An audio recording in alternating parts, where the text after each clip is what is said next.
రాజశేఖర రెడ్డి గారి మరణం ఏదైతే ఉందో అంతకు ముందు ఉంటుంది సార్. నన్ను జెడ్పీ చైర్మన్ చేయడానికి ప్రధాన భూమిక సారే జగన్మోహన్ రెడ్డి గారు. జగన్మోహన్ రెడ్డి గారు ఎక్కడ ఇంప్రెస్ మీకు?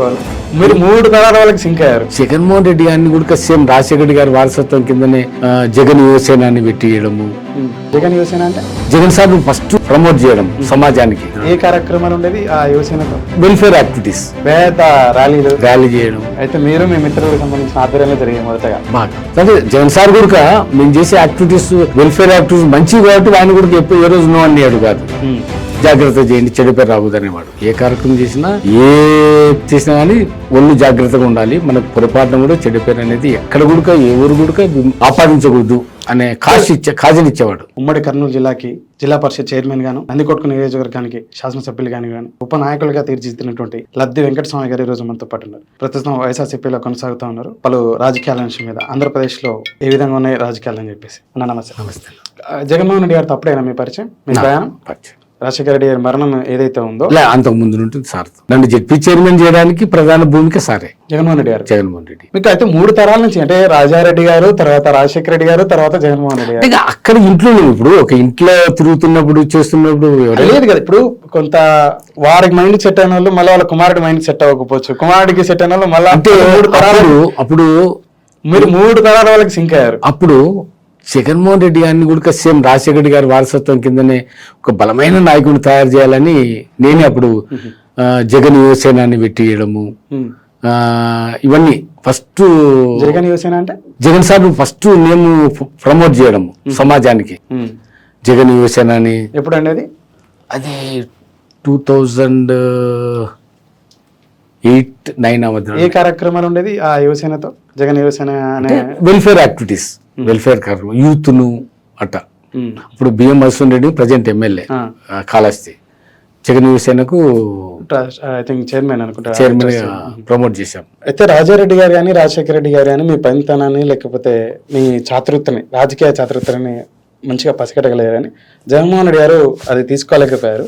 మీకు ప్రాధాన్యత దొరకలేదు. మోర్ ఐడెంటిఫికేషన్ ఇచ్చింది జగన్ సారే. ఎందుకంటే జిల్లా పరిషత్ చైర్మన్ గా ప్రమోషన్ అంటే పెద్ద ఆయన మనసులో ఉన్నా కానీ బయట వెళ్ళకపోయినా కానీ జగన్ సారే లబ్బెన్న కావాలని చెప్పింది సారే. అది అన్నాన్ని సంబంధించాడా? ఎప్పుడో లబ్బెన్న అంటాడు. జగన్మోహన్ రెడ్డి గారు ఎక్కడ ఇంప్రెస్ మీకు? జగన్ సార్ నాకు చాలా వరకు utmost priority, not to priority, utmost priority ఇచ్చేవాడు. ప్రణబ్ ముఖర్జీ గారి కమిటీలో కానీ, రోసయ్య గారు సీఎం చేసేటప్పుడు కానీ నేనే జగన్ సార్ అమ్ముడు ఉండే అసెంబ్లీ కానీ ఎక్కడైనా నేనే సార్ నేను కమిటీ తిరిగేది మొత్తం. జగన్ సార్ కూడా ప్రభుత్వం ఏమన్నా పడిపోతుందా లేదా అని కూడా ఆలోచించి ప్రభుత్వం సపోర్ట్ చేద్దామనే భావంలో ఉన్నప్పుడు కూడా నేను ఆ 1 year జగన్ సార్ అమ్మని అడగకపోవడం నేను చేసినటువంటి దురదృష్టం అనుకో. తడబడుతున్నాడు వెంకటస్వామి, ఉందా నేను జగన్మోహన్ రెడ్డి గారికి అన్యాయం చేశా లేకపోతే అన్యాయం కదా? అన్యాయం ఆ రోజు వారి కోసం చాలా మంది రిజైన్ చేసే మంత్రిగా ఉన్నటువంటి కొండా సురేఖ గారు మొట్టమొదటిగా రిజైన్ చేసి ఇంకా చాలా మంది విశ్వాసమైనటువంటి వ్యక్తులు ఎవరైతున్నారో అంతా బయటకు వస్తే మీరు అన్నారు నా స్వార్థం కోసం నేను ఇంకా 5 సంవత్సరాలు. నా స్వార్థం కదా, నియోజకవర్గ స్వార్థం. రాజశేఖర రెడ్డి గారు నన్ను 5 సంవత్సరాలు బ్లెస్ చేసిన విధానం, రిజైన్ చేసిన వ్యక్తులంతా కూడా రాజశేఖర రెడ్డి గారు 5 సంవత్సరాలు ఎమ్మెల్యేగా ఉండమని చెప్పి బ్లెస్ చేశాడు. దాన్ని ఫాలో అవుతున్నా. నియోజకవర్గంలో రాజకీయ ఆధిపత్య పోరు కానీ, ఫ్యూడలిజం ఉన్నటువంటి మెంటాలిటీలు కానీ నాకు క్లాస్ అవుతుంది, పోటాపోటీ అవుతుంది. అలాంటప్పుడు నేను అధికారంలో లేకపోతే అలా జగన్మోహన్ రెడ్డి గారు విత్డ్రా చేసిన కానీ కూడా రేపు పొద్దున నాకు ఎమ్మెల్యే టికెట్ వచ్చే పొజిషన్ లేదు. ఎందుకంటే ఆడ ఆ భావజాలం ప్రస్ఫుటంగా వాళ్ళ అడుగులకు మడుగులు మనస్తత్వం కాదు నాది. నా మనస్తత్వం ఏంటంటే పేద ప్రజలు కానీ, బడుగు బలహీన వర్గాలు కానీ ఆకాంక్షతో దాన్ని నెరవేర్చాలనే భావజాలంతో నేను రాజకీయాలకు కూర్చుని నన్ను దీవించి దూడుగా రాసేవాడు అదే భావజాలం ఉందనే. అలాంటప్పుడు నా నియోజకవర్గం అంధకారమైనటువంటి సమస్యలు ఎన్నో ఉన్నాయి. జిల్లా స్థాయి ఏం లేదు కదా. అంటే అప్పుడు పార్టీలు డివైడ్ అయిపోయినాయి. జగన్ సార్ కొంత, కిరణ్ కుమార్ రెడ్డి గారు కాంగ్రెస్ పార్టీలో నాయకులు. కాంగ్రెస్ పార్టీలో నాకు కిరణ్ కుమార్ రెడ్డి గారు చాలా సాయం చేశాడు నా నియోజకవర్గంలో ఏ చిన్న పనైనా. ఎందుకంటే మనము easy to Rajasekhara Reddy follow అయ్యారు. ఒక్క విషయం చెప్తాను, జగన్మోహన్ రెడ్డి గారి ప్రభుత్వంలో పేదల కోసం ఎన్నో కార్యక్రమాలు చేస్తున్నాడు. అమ్మఒడి కరెంట్ అంటే విద్య, అమ్మఒడి విద్య, తర్వాత రైతులకు రైతు అది ఒకటి, ఇలాంటివి ఎన్నో కార్యక్రమాలు చేస్తున్నప్పుడు నేను కానీ ఆ కార్యక్రమాలను ప్రజలకు చూసుకుపోతే అగ్రవర్ణాలకు వ్యతిరేకి అనేవాళ్ళు. అదే రాజశేఖర రెడ్డి గారు తమ్ముడు జగన్మోహన్ రెడ్డి గారు పేద ప్రజల జీవితాన్ని వెలుగు చూడాలి, పేద ప్రజల్లో నవ్వు చూడాలి, మహిళలకు గాని, రైతులకు గాని, చదువుకునే పిల్లలు కానీ ఇంగ్లీష్ విద్య కానీ ఇవన్నీ నాడు నేడు ప్రోగ్రాం ద్వారా కానీ హాస్పిటల్ ఆరోగ్యశ్రీ కానీ ఏమైనా ఫీజు రియంబర్స్మెంట్ ఇలాంటి ఎన్నో సంస్కరణ కార్యక్రమాలు చేపడుతున్నారు కదా. వేటిని కూడా అభివృద్ధి తగ్గకుండా సంక్షేమమే నా బాట అంటున్నాడు. దాన్ని చేస్తే సంక్షేమము చేస్తే ఏమంటున్నారు, ఇప్పుడున్నట్టు మేధావులు గాని ప్రజలు గాని విద్యావంతులు గాని ఏమంటున్నారు, సంస్కర్త అంటున్నారు. అదే లభ్యకృతం చేస్తే అగ్రవర్ణాలు వ్యతిరేక అంటారు. అది తేడా. ఎందుకు వెనుకబడిన వర్గం నుంచి వచ్చి ఏదన్నా అనుకున్నా ఇప్పుడు మనము ఒక రిఫార్మ్ తీసుకురావాలంటే అది మళ్ళీ జగన్మోహన్ రెడ్డి గారికి ఎలా దగ్గరయ్యారు అంటే నాకు జగన్మోహన్ రెడ్డి సార్కు కొంచెం గ్యాప్ అనేది వాస్తవం. అంటే సార్ కూడా నా కష్టాల్లో రాలేదనేది ఒక సార్ అనుకోవడము, దానికి నేను అప్పుడే సారి జగన్ సార్కి చెప్పడం కూడా, ఎందుకంటే నా తప్పిదం కాదు, నా స్వార్థం కాదు, కేవలం నా నియోజకవర్గంలో ఉన్న చీకటిని ఛేదించడానికి రాజశేఖర రెడ్డి గారు నన్ను ఎమ్మెల్యేగా పెట్టి ఆ ఆయుధంతో నేను ఆ చీకటిని అంతా పారదరాలనే ప్రయత్నం, ఆ ప్రయత్నం నేను సక్సీడ్ అయినా. సంతృప్తి ఉంది. కానీ జగన్మోహన్ రెడ్డి గారి కష్టాలు ఎన్నికలేదని అసంతృప్తి కూడా ఉంది. దానికి ఆ కుటుంబానికి జగన్మోహన్ రెడ్డి సార్ కూడా సార్ చెప్పడం కూడా జరిగింది. ఆ జంక్షన్ లో ఆ టెన్నూరులో బైరెడ్డి సిద్ధార్థ రెడ్డి అని మా నియోజకవర్గంకు సంబంధించిన వారసత్వ నాయకుడు. ఆ నాయకుడు నన్ను తీసుకుపోయి, అంటే ఒక మంచి లీడరు, ఒక ఐడియలిస్ట్ ఈయన పాపం అనే ఉద్దేశంతో జగన్మోహన్ రెడ్డి గారితో మాట్లాడి సార్ దగ్గర ఏదైతే ఆ గ్యాప్ ఉందో సార్కున్న డౌట్లన్నీ కూడా క్లియర్ చేసి మళ్ళీ నన్ను సార్ దగ్గరికి తీసుకుపోయినటువంటి. ఎప్పుడు జరిగింది అదే మొన్న 2019 ఎలక్షన్స్ లో. మన్నించాలా మళ్ళీ ఒక చిన్న ఇంటరప్షన్. 2008-9 బిట్వీన్ ఆ టైంలోనే జగన్ యువసేన అని పెట్టి జగన్మోహన్ రెడ్డి గారిని ఈ ఆంధ్రప్రదేశ్ ప్రజలకి, ఉమ్మడి ఆంధ్రప్రదేశ్ ప్రజలకి ఒక విధంగా చూపించి జగన్ అని ఏకవచనంతో కొందరు పిలిచి వారిని అగౌరవంగా చేస్తా ఉంటే జగన్ సార్ అని పిలవాలని చెప్పేసి వారికంటూ ఒక రికగ్నేషన్ తీసుకురావడానికి కృషి చేసినటువంటి నాడే పెద్ద నాయకుల్ని కరించి రెజల్యూషన్ ఆ పరిస్థితులు ఏ విధంగా ఉంటాయని కూడా నేను ఊహించగలను కాస్త రాజకీయం. అటువంటి వ్యక్తిని జగన్మోహన్ రెడ్డి గారు మీరు దగ్గరే, మీరు వారిని దగ్గరని, వారు మీరు దగ్గరని, వాళ్ళ కుటుంబం కూడా ఉంటారు. చిన్న పిల్లవాడు మీతో పోల్చుకుంటే, సిద్ధార్థ రెడ్డి అనేవాడు ఒక చిన్న పిల్లవాడు మీతో పోల్చుకుంటే, వయసులో గానీ రాజకీయాల్లో గానీ చిన్న పిల్లడు, మిమ్మల్ని అతను తీసుకెళ్లి షేమ్ అనిపించలేదా? షేమ్ ఎట్టయితే ఇప్పుడు ఒక మంచి చేయడంలో చిన్న పెద్ద తారతమ్యాలు కాదు, ఒక మంచి కలపడము, ఒక అంటే చీకట్లో ఉన్నటువంటి కనుమరుగవుతున్నటువంటి ఒక వ్యవహారాన్ని వెలుగులోకి తీసుకురావడం ప్రయత్నం ఎంత గొప్ప ప్రయత్నము.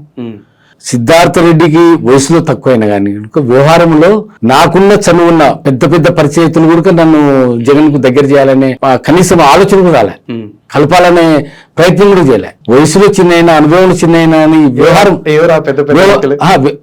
వ్యవహారము ఎంత చేసినట్టు, దానికి ఎంత లాయలు ఉండాలి, ఎంత కృతజ్ఞత ఉండాలి. జగన్మోహన్ రెడ్డి గారిని కర్నూలు జిల్లాకు నేను చాలా మంది లీడర్లకు నేను ఇంట్రొడ్యూస్ చేసిన జగన్మోహన్ రెడ్డిని నాకున్న గ్యాప్ ను వాళ్ళ స్వార్థం కోసము నన్ను దగ్గరికి చేర్చాలంటే కూడా మళ్ళీ వాళ్ళు భయపడినారు. మళ్ళీ వీరి దగ్గర అయితే మా ఉనికి ఆడ ఉండదు అని. సిద్ధార్థ రెడ్డి ఇచ్చినటువంటి ఆ వ్యవహారము ఇంత సంస్కరణకు సంబంధించిన వ్యవహారము, దాన్ని మన వయసుతో నిమిత్తం, వయసు కాదు ఆడ, రాజకీయ నేపథ్యం కాదు, బ్రాడ్ మైండ్ అంతే, దృక్పథం, తురాలోచన, దాన్ని మనం అప్రిషియేట్ చేయాలి. తీసుకెళ్ళినప్పుడు అక్కడ మీ మధ్యలో ఎటువంటి సంభాషణ జరిగిందండి? ఎవరు? జగన్ సార్ ఏమంటాడు, రా లబ్బెన్న అంటాడు, నేను అన్న సారైనా క్షమించన్నా అంటే అవన్నీ అంతే క్యాజువల్. తర్వాత వచ్చి నేను మళ్ళా నా ఇంట్లోకి నేను వస్తున్నానని ఒక మాట మాట్లాడడం. 19లో మరి నందికొట్కూరు గెలుపులో మీ పాత్ర ఏంటి అంటే? నా నియోజకవర్గ ప్రజలు అడిగితే చెప్తారు. ఇదే ప్రజెంట్ ఎమ్మెల్యే ప్రతి మీటింగ్ లో లభ్యంకర స్వామి నేను తల్లి కడుపులో ఒకటైనా కానీ నేను లభ్యంకర స్వామి ఒకటే అని ప్రతి మీటింగ్ లో ఇప్పుడు ప్రజెంట్ ఎమ్మెల్యే ఆర్థరే చెప్పాడు. ఆర్థర్ గారికి మళ్ళీ అదే పరిస్థితి సిద్ధార్థ రెడ్డి దగ్గర నుంచి నాకు ఉత్పన్నం అవుతుందని వారు పదే చెప్పుకొచ్చుంటారు. మరి కరెక్ట్, మీరు మీ వెనుకబడిన వర్గం నుంచి కాకోకుండా మీలాగానే ఒక చదువుకున్నా లేకపోతే ఇంకో నియోజకవర్గాన్ని వేరే విధంగా తీసుకోవాలని ఆలోచన చేసిన వ్యక్తికి కాకుండా మీకు మళ్ళీ రేపు అవకాశం కోసం అని చెప్పేసి సిద్ధార్థ రెడ్డి గారికి మద్దతుగా ఉంటారని చెప్పేసి ఎమ్మెల్యే గెలిపించడానికి అన్ని సకల జనులు, ఒక పార్టీ కాదు, ఒక కులం కాదు, ఒక మతం కాదు, అందరు కూడా జగన్మోహన్ రెడ్డి గారి ఆదేశాలను అమలుపరచడానికి అందరూ రేయింబోలు కష్టపడి అతన్ని గెలిపించడంలో అందరి కృషి ఉంది. జగన్ రెడ్డి గారు నెక్స్ట్ ప్రభుత్వం ఖచ్చితంగా గవర్నమెంట్ ఫామ్ అవుతుంది. ఈ రిఫార్మ్స్ గాన కంటిన్యూ అయితే ఒక 5 ఏళ్ళు 10 ఏళ్ళలో ఖచ్చితంగా సమాజ మార్పుకు శ్రీకారం, అందులో డౌటే లేదు. అందులో లభ్యంకర భాగస్వామి కావాలి, నందికొట్కూరు కావాలి జగన్ సార్ గారి ఆశీర్వాదం కంపల్సరీ కావాలి. భాగస్వామ్యం కావాలనే బలమైన ఆకాంక్ష ఉంది. ఎందుకంటే ఈ సంస్కరణలు నేను చేశాను. ఒకప్పుడు కర్నూలులో దానకిషోర్ కలెక్టర్ ఉన్నప్పుడు 400 మార్కులు చదివిన ప్రతి జిల్లా పరిషత్ స్కూల్ పిల్లకాయలకు, అంటే పేదవాళ్ళు, ఎస్సీ ఎస్టీ బీసీ మైనార్టీ ఎవరైతే ఉన్నారో వాళ్ళకు ఫ్రీ సీట్లు ఇప్పించాము. నేను కలెక్టర్ ఇద్దరం కలిసి 400 మార్కులు వస్తే చాలు 10th క్లాస్ నారాయణ అటువంటి పెద్ద కార్పొరేట్ స్కూల్లో ఫ్రీ సీట్లు ఇప్పించాం. దాన్ని మళ్ళీ డిఆర్డీఏ ద్వారా డాక్టర్ వైఎస్ రాజశేఖర రెడ్డి గారు మొత్తం స్కూళ్ళకన్నింటికి అలాంటి పిల్లలకందరికీ అన్ని కార్పొరేట్ స్కూల్లో సీట్లు ఇప్పించాడు. అది గవర్నమెంట్ ప్రోగ్రామ్ తీసుకున్నాడు. ఐడియాలజీగా ప్రభుత్వం చేస్తున్నప్పుడు, సంస్కరణ చేస్తున్నప్పుడు దాంట్లో భాగస్వామ్యం కావాలని కోరిక నా వ్యక్తిగతంగా నాకు చాలా ఇష్టం. సిద్ధార్థ రెడ్డి గారి సహకారం దొరుకుతుంది. సరే 2019 ఎన్నికలప్పుడు ఈ ఆర్థర్ గారికి టికెట్ ఇవ్వండి, నేను సిద్ధార్థ రెడ్డి గారు కలిసి గెలిపించుకొని వస్తామని చెప్పేసి అని ఆ రోజు వెళ్ళి జగన్మోహన్ రెడ్డి గారికి చెప్పండి. ఈ రోజు ఇదే సిద్ధార్థ రెడ్డి గారు అన్న ఒక చిన్న విషయం, వెంకటస్వామి గారికి టికెట్ ఇస్తే సిద్ధార్థ రెడ్డి గారు ఎందుకంటే ఒక 30 సంవత్సరాల బలమైన రాజకీయ నేపథ్యం ఉన్నటువంటి కుటుంబం నుంచి వచ్చాడు. కుటుంబము ఆ విధమైనటువంటి ప్లాట్ఫామ్ కూడా కేసాడు. అలాంటి స్వభావం గల వ్యక్తి. ఇలాంటి స్వభావం ఉన్న వ్యక్తులు 10 కాలాల పాటు రాజకీయాల్లో రాణిస్తే సంఘము, సమాజము, వ్యక్తిగత ప్రయోజనాల కన్నా సామాజిక సేవ, సంఘ సేవ, సంఘము బాగుపడుతుంది నేను ప్రగాఢంగా నమ్ముతున్నాను.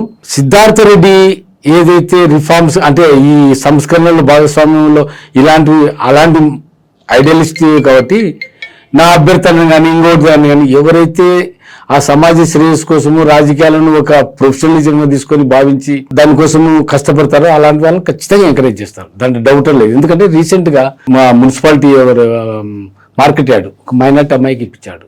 రీసెంట్ గా ఒక సహకార సంఘాలకు ఒక దళిత ఎస్సీ అబ్బాయికి 70 సంవత్సరాల నుండి ఫస్ట్ టైం. అంటే రాజకీయం అనేది ఇప్పుడు మనకు దొరికిన మామిడి పండు కాదు, ఎన్నో కష్టాలు పడాలి, రాటు తేలాలి. రాటు తేలినప్పుడే సంస్కర్త బయటకు వస్తాడు. వెళ్ళినాడంటారా సిద్ధార్థ రెడ్డి? పడుతున్నాడు. ఖచ్చితంగా మంచి నాయకుడు అవుతాడు పిల్లడు, డౌటే లేదు. అధికార పక్షం చెప్పుకొస్తా ఉంది వెనుకబడిన వర్గాలకి 2019 తర్వాత ఇందాక మీరు సిద్ధార్థ రెడ్డి గారికి ఒక మైనార్టీకి ఒక మాదిక బిడ్డకి వెళ్ళే అవకాశాలు ఇచ్చారు. యావత్ రాష్ట్రం అంతా కూడా జగన్మోహన్ రెడ్డి గారి నేతృత్వంలో ఆ విధంగా ముందుకెళ్తా ఉందని చెప్పేసి అదే దర్శనం. ప్రతిపక్షం మాత్రం లేదు, దాడులు చేస్తా ఉంది పెద్ద ఎత్తున, ముఖ్యంగా వెనుకబడిన వర్గాలు మాదిగా తర్వాత ఎస్టీకి సంబంధించిన వ్యక్తుల మీద, బీసీల మీద.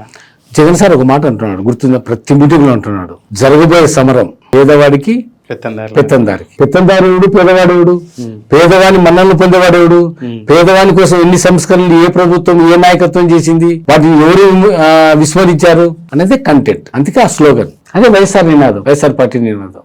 వాస్తవికంగా ఒక జనరల్ గా మాట్లాడాలంటే సంస్కరణలు చేపట్టడంలో కొన్ని, ఇప్పుడు నీకు ఒక చిన్న ఎగ్జాంపుల్ చెప్తాం బాయ్ సార్. భూ సంస్కరణ చట్టం ఎప్పుడు వచ్చింది? 70 ఏళ్ళు వచ్చింది భూ సంస్కరణ చట్టం. కోకాపేటల భూములు 1000 కోట్లు, 100 కోట్లు, అదే బుద్ధివేల్లో 100 కోట్లు. ఎవరి భూములు అవి? ప్రభుత్వ భూములు కాదు అవి, అసైన్డ్ భూములు, హక్కు భూములు. భూములకు అలాంటిది ఇక్కడ అమ్ముకుంటుంటే జగన్మోహన్ రెడ్డి గారు ఏం చేశారు తెలుసా? రీసెంట్ గా హక్కు కల్పించాడు. 10 సంవత్సరాలు అర్బన్ అగ్రికల్చర్ ఏరియాలో ఎవరికైతే ఉంటాయో పొలాలు, వాళ్లకు 10 ఏళ్ళు వాళ్ళు అనుభవిస్తే చాలు, వాళ్ళకి హక్కు ఇవ్వండి, అలనేషన్ రైట్స్ ఇచ్చాడు, శాశ్వత హక్కుదానం చేశాడు. అదే అగ్రికల్చర్ లాంటి 20 సంవత్సరాలు ఎవరైతే బడుగు బలహీన వర్గాలకు ప్యూరిటీ యాక్ట్ ద్వారా 78 ఇచ్చినారో అసైన్డ్ భూములు, వాళ్ళకి 20 సంవత్సరాలు ఉంటే హక్కు కల్పించండి అని చెప్పారు. అది ఎంత సంస్కరణ, ఇంత గొప్ప విధానం. ఆయన వీళ్ళలాగా అమ్ముకొని జోలు వేసుకోలేదు కదా. దాన్ని ఎవరైనా అడుగుతున్నారా? ఏ ప్రభుత్వం అన్నా, ఏ నాయకుడైనా ఆయనను అప్రిషియేట్ చేస్తున్నారా? ఇదే కమ్యూనిస్టులు, ఇదే వీళ్ళు మేమే భూ పోరాటం అని, భూ ఆదాన్ని, కూలి రేట్లని, రైతు కూలి సంఘాలని కొన్ని 100 సంవత్సరాలు ఫైట్ చేసిన సందర్భాలు ఉన్నాయి. ₹1 పెంచాలంటే 6 నెలలు ఉద్యమాలు చేసినాం, ₹1 కూలికి. అటువంటిది పార్లమెంట్ లో చట్టం వచ్చాయి కదా, ఎన్ఆర్జీలో 3 రోజులు పనిదినాలు ఇవన్నీ వచ్చాయి కదా చట్టము, ఉపాధి అని. అది ఎంత గొప్ప సంస్కరణ మరి. పేదవాడు భూమి మీద బతికే హక్కు కదా అది.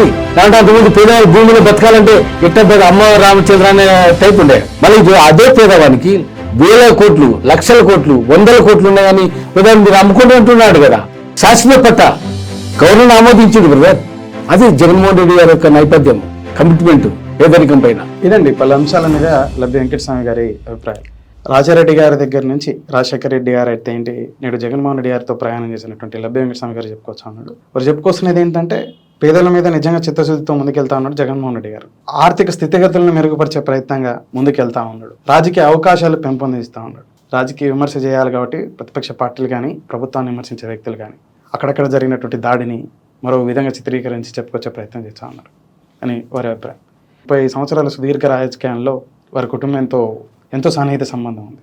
వాళ్ళు ముగ్గురు కూడా, రాజారెడ్డి గారు అయితే, రాజశేఖర రెడ్డి గారు అయితే, జగన్మోహన్ రెడ్డి గారు నన్ను వెన్నుదట్టి ప్రోత్సహించడం జరిగింది. ఆ కారణం చేతనే నేను ఒక చిన్న కుటుంబం నుంచి వచ్చినటువంటి వ్యక్తి, జిల్లా పరిషత్ చైర్మన్గా, ఒక శాసనసభ్యుడిగా చాలా రిఫార్మ్స్ తీసుకొచ్చి జిల్లాలో చాలామంది ప్రజలకి, వెనుకబడిన వర్గాలకి, ఎన్నో చేయగలిగినానంటే ఆ కుటుంబం ఇచ్చినట్టు అవకాశం అని చెప్పేసి వారి కోసం. ఒకనాడు నేను విద్యార్థి నాయకుడిగా ఉన్నప్పుడు ఒక చిన్నపాటి ఉపకారం, ఒక చిన్నపాటి సహకారాన్ని అందించినందుకు దాన్ని వారి కృతజ్ఞతతో తర్వాత వారు ఎమర్జీ అయిన తర్వాత నాకు ఇచ్చినట్టు అవకాశాలు ఎనలేనివి అని చెప్పేసి వారి అభిప్రాయం. నమస్కారం.